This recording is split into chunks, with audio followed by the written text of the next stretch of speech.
Hai semuanya, gimana kabar kalian? Semoga selalu dalam keadaan baik. Welcome back again di Andi Kriston Channel, dan ini adalah segmen analisa kripto, segmen dimana kita akan mengulas koin-koin yang udah teman-teman request di kolom komentar channel YouTube ini. Thank you banget udah banyak requestan yang masuk. Hari ini kita akan bahas requestan dari teman-teman yang beberapa minggu aku udah hold ya, yaitu Algorand. Banyak sekali yang minta dibahas Algorand. Sama satu lagi kita akan mengulas untuk token Atom atau koin Atom ya, salah satu project dari IBC. Oke, kita akan mulai pembahasannya dulu mungkin dari Algorand ya. Tapi sebelumnya aku mau informasikan untuk teman-teman yang sudah punya Gate.io atau yang belum. Saat ini Gate.io lagi ngadain bonus, memberikan bonus besar-besaran untuk teman-teman yang staking ya. Terutama untuk staking USDT, teman-teman bisa dapat APR 8,96% plus 40% kalau teman-teman staking di Gate.io. Jadi ini terbatas banget ya, ada tambahan 40%. Kemudian kalau teman-teman punya Bitcoin bisa juga stake di sini dengan reward 0,88% plus 5,12%. Atau yang punya Ethereum juga bisa.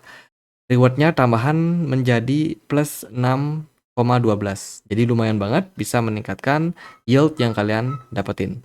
Itu karena terbatas, bisa langsung cek link yang ada di kolom deskripsi jika teman-teman tertarik untuk daftar Gate.io. Kemudian teman-teman tinggal masuk ke menu Earn, pilih yang menu Simple Earn. Di sini akan ada pilihan banyak sekali koin yang bisa teman-teman staking. Ya, banyak banget, bahkan koin yang hari ini kita bahas, Algorand sama Atom juga sudah tersedia untuk staking di sini ya. Oke, kita akan bahas langsung dari Algorand. Hari ini Algorand diperdagangkan di kisaran level Rp7.600. Pergerakannya hari ini naik 6%-an ya dalam 24 jam terakhir. Algorand punya maksimum supply 10 miliar, sementara yang beredar sekitar 8,3 miliar token atau koin Algo. Belakangan Algo lagi banyak fokus di project real world asset atau tokenisasi RWA ya, dimana ini bisa menjadi salah satu hal yang memang bikin Algorand hype belakangan. Algorand ini by the way adalah sponsor sepak bola di Piala Dunia kemarin. Ya mungkin teman-teman tahu, teman-teman bisa cek langsung sih datanya di Google ya. Kemarin Algorand itu jadi sponsorshipnya FIFA World Cup di Qatar 2022. Kemudian FIFA Women's World Cup di Australia and New Zealand. Itu jadi dia memang lumayan dekat dengan petinggi-petinggi di FIFA ya kan. Dan Algorand ini bisa dibilang menjadi token yang cukup populer di Amerika Serikat. Belakangan ini project yang mereka bangun itu adalah pengembangan real world asset. Seperti salah satunya contohnya dari Lofty. Lofty ini adalah penyedia kepemilikan tokenisasi ya di real estate untuk investasi real estate di Amerika Serikat yang dimiliki proyeknya oleh Algorand. Selain itu juga dia punya DeFi yaitu Fork Finance. Terus ada Lab Trace. Ini adalah project dari Algorand yang menghubungkan antara teknologi blockchain, AI, dan juga untuk medical gitu. Terus juga ada Wall Chain. Ini adalah project yang mereka kembangkan dengan tujuan untuk ekspansi. Ya, ekspansi dari project-project Algorand. Gitu. Algorand belakangan akan menyediakan staking reward. Ya, saat ini staking reward dari Algorand itu kayak di beberapa exchange aja, dan itu pun juga persentasenya kecil karena memang bukan dari developernya langsung. Mereka juga banyak mensupport beberapa university kayak University of East London, Florida, dan universitas yang lainnya. Tuh, ini adalah salah satu project yang memang sudah lawas ya. Teman-teman yang mungkin udah ikut bull run kemarin pasti tahu Algorand. Projectnya sudah sangat-sangat lama dibangun dan saat ini masih survive. Seperti itu. Kemarin Algorand ada perbincangan ya dalam acara di mana CEO-nya sendiri yaitu Staci itu dia ada berbicara tentang Lofty AI ya, project tokenisasi dari apa namanya Algorand sendiri yang memang sudah listing di Nasdaq untuk real estate saham ya. Terus juga ada Travelex. Ini adalah salah satu pengembang untuk, ya untuk industri dari pariwisata di dunia, teman-teman. Di mana Algorand ini berbicara tentang seperti apa sih industri dari, real estate dan juga travel, airline travel, itu bisa, dibantu dengan adanya teknologi blockchain milik Algorand sendiri. Itu dan lumayan banyak yang nonton, kayaknya ini juga, bisa menjadi sentimen yang bagus untuk sentimen-sentimen real world asset. Ya, salah satunya adalah Algorand. Itu. Algorand juga anggota dari Securities ya.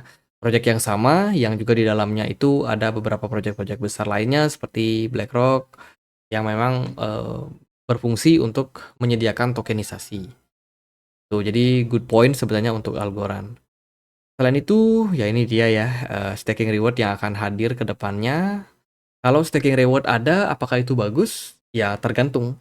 Kalau APR-nya sedikit, ya bisa jadi positif untuk Algorand. Kalau APR-nya banyak, supply-nya makin lama makin banjir di pasar, nah itu inflasi. Nah, menurut saya sih sentimennya akan jelek. Ya, kalau ada staking reward, ya at least orang-orang yang hold Algorand bisa staking, bisa dapetin reward, tentu saja akan bisa meningkatkan minat dari investor itu sendiri untuk hold lebih lama token atau koin dari Algorand. Kalau kita lihat dari data Into the Block yang memberikan data analitiknya terkait dengan Algorand. Saat ini holder making money at current price. Itu banyak yang out ya, banyak yang sudah distribusi. Algorand posisinya bullish, lumayan bagus. Demand-nya oke. Large holder masih survive, 69% masih tetap hold ya. Which is ini sinyal yang bagus sebenarnya, tapi memang secara jangka pendek kemarin Algorand ada aksi taking profit. Sebenarnya sih kenaikan Algorand ini tidak lepas daripada isu Donald Trump yang bakalan memberikan kebebasan pajak untuk beberapa proyek yang ada di Amerika Serikat atau proyek-proyek yang asli Amerika Serikat. Ya, yang kena kecipratan sentimen tersebut adalah Bitcoin, Cardano, Algorand, Ripple, kemudian Stellar, Hedera, yang berpotensi dibebaskan pajak capital gain. Wah, gimana nggak seneng investor, teman-teman. Jadi token-token purba, token-token lawas ya, yang kemarin rally dan mungkin teman-teman ada yang sudah cuan banyak di Algorand, mungkin udah ratusan persen naiknya ya kan. Itu, kita lihat seperti apa pergerakan Algorand belakangan. Jadi Algorand kemarin sempat naik sampai kisaran level $0,6, and then dia koreksi lumayan signifikan. Smart money sempat masuk tapi udah banyak yang keluar. Jadi ya itulah kenapa data dari Into the Block mengatakan 58% ya udah out, terutama untuk holder mereka. Jadi holder mereka udah banyak yang taking profit juga ternyata setelah bantingan kemarin dari $0,6 sampai dengan $0,43 gitu. Jadi volume perdagangan sempat meningkat tapi sekarang jangka pendeknya udah mulai koreksi. Ini fase yang wajar menurut saya ya, apalagi Algorand udah naik lumayan signifikan nih teman-teman, jadi wajar untuk koreksi terlebih dahulu. Saya sih masih mematok target Algorand bisa rally sampai $1. Ya at least $1 lah, karena ya kenaikan dari Algorand belakangan ini memang impact daripada penurunan yang sudah sangat-sangat lama. Bahkan dia sempat sideways tahunan ya. Dari 2023 berlanjut sampai 2024, Algorand belum kemana-mana.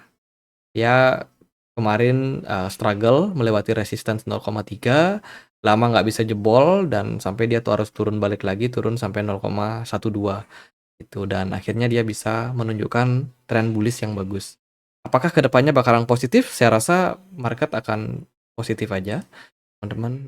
Saya percaya akan ada apa namanya all season ya. Jadi all season BTC dominance juga pelan-pelan udah mulai turun. Jadi secara tren menurut saya Algorand punya potensi.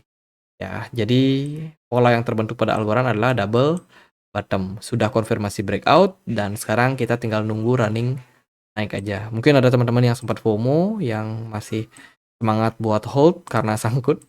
Ya, ya oke aja sih untuk saat ini, nggak ada masalah. Mungkin paling jelek dia bisa koreksi sampai $0,32 gitu. Jadi andai kata teman-teman mentalnya kuat atau mau latih mental, mungkin sudah sempat sangkut ya, ya udah tunggu aja. Siapa tahu dia bisa turun sampai 0,3 bisa di average down di harga tersebut. Itu bisa cicil beli lagi. let's say kalau dikasih diskon sedalam itu.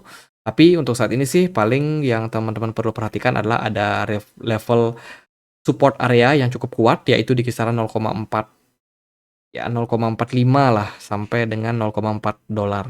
Itu area yang berpotensi akan menjadi level support yang cukup kuat untuk Algorand. Kalau dia bisa bertahan di level tersebut, andai kata dia cuma bergerak sideways, ya positif, trennya bakalan kembali lanjut rally. Gitu, jadi jangan panik ya, Algorand projectnya bagus, strong, cuman perlu kesabaran aja. Tuh. Oke, next kita bahas Atom ya. Atom kemarin ada kasus nih Atom. Sebelum kita bahas kasusnya, kita lihat dulu ya harga Atom ada di kisaran level 163,8 ribu ya. Lumayan naik hari ini 4%. Lumayan bagus. Atom ini dia projectnya Cosmos dengan supply maksimum unlimited gitu. Tapi saat ini sudah mencapai maksimum supply beredarnya yaitu di kisaran 390 juta koin, teman-teman.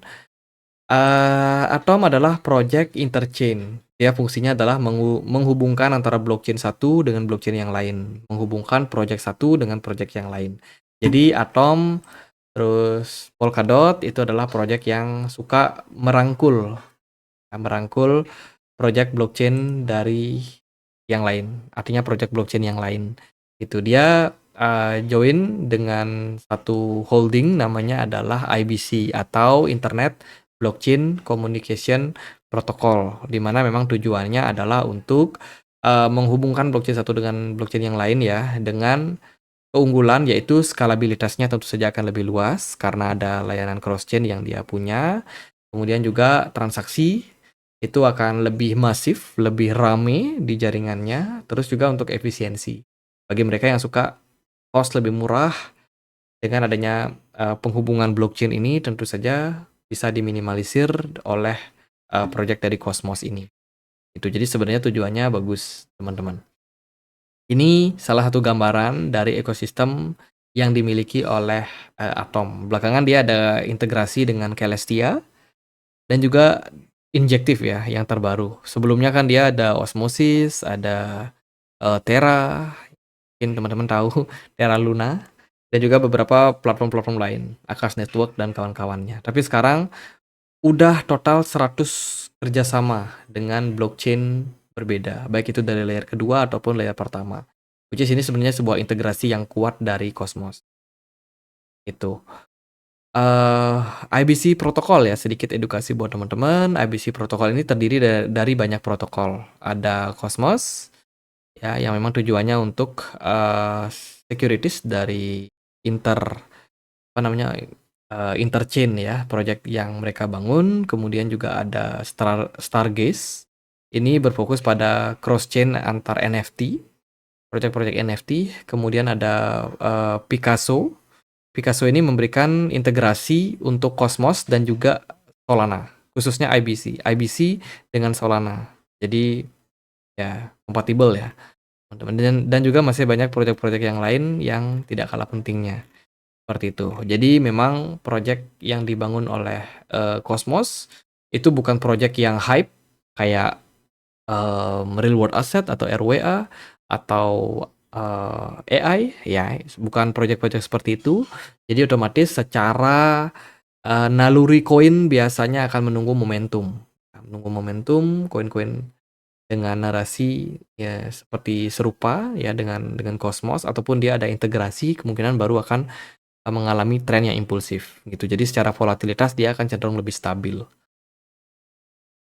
Cosmos ekosistem kemarin ada kasus ya, dia diduga terlibat dalam developer North Korean ya, artinya para hacker lah.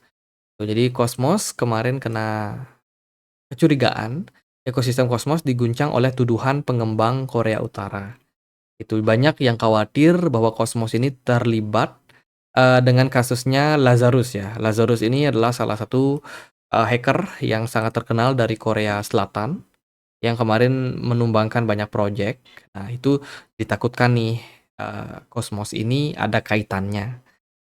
Tapi sementara sih berita yang terakhir muncul di 16 Oktober itu ya, bikin harga Cosmos sempat mengalami penurunan. Ya, Atom sempat turun waktu itu di tanggal 23 beritanya muncul dan ternyata itu adalah level bottom teman-teman untuk Cosmos. And then dia lanjut rally ya. Berarti kemungkinan tuduhan tersebut tidak terbukti ataupun belum terkonfirmasi. Tapi yang pasti saat ini belum ada konfirmasi lebih lanjut, artinya belum ada berita lebih lanjut apakah Cosmos ini beneran terlibat.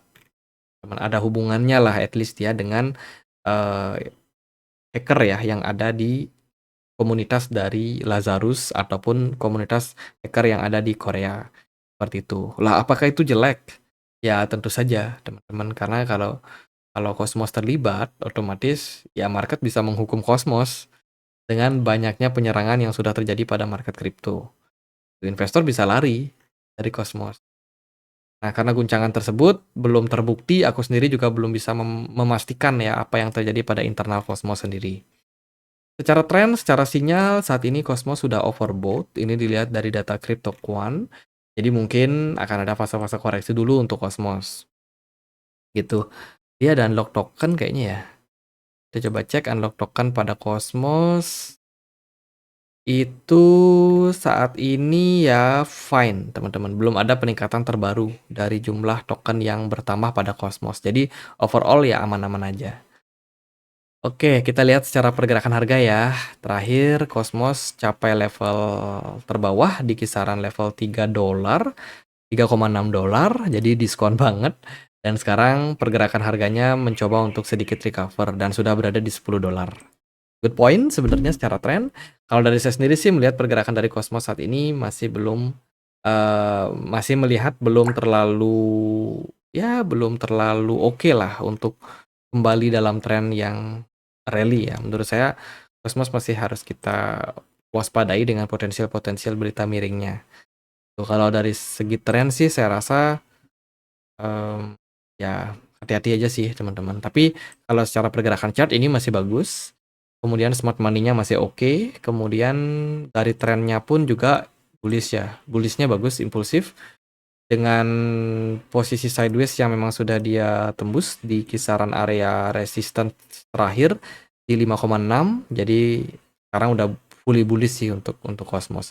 Smart money-nya bagus, volume perdagangan juga oke di bulan Desember awal ini. Jadi good point untuk Cosmos. Gimana nih kalau udah punya? Apakah masih bagus? Ya menurut saya sih kalau secara teknikal ini masih oke. Ya cuman dari fundamentalnya sendiri kita belum melihat klarifikasi, belum melihat pembuktian. Kalau Cosmos tidak terbukti terlibat, andai kata dia memang tidak terlibat ya, itu bisa jadi sinyal bullish untuk Cosmos. Tuh, andai kata dia terlibat, petingginya terlibat, siap-siap FBI akan menghantui Cosmos.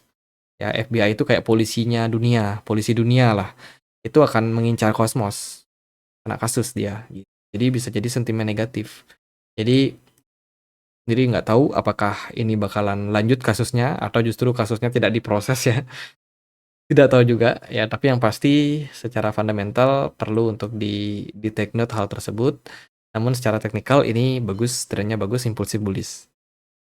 Next target paling untuk Cosmos kalau dia koreksi bisa pantau 8,5 dolar ya untuk area resistance penting atau target pentingnya ada di kisaran 18 sampai 19 dolar untuk area resistance.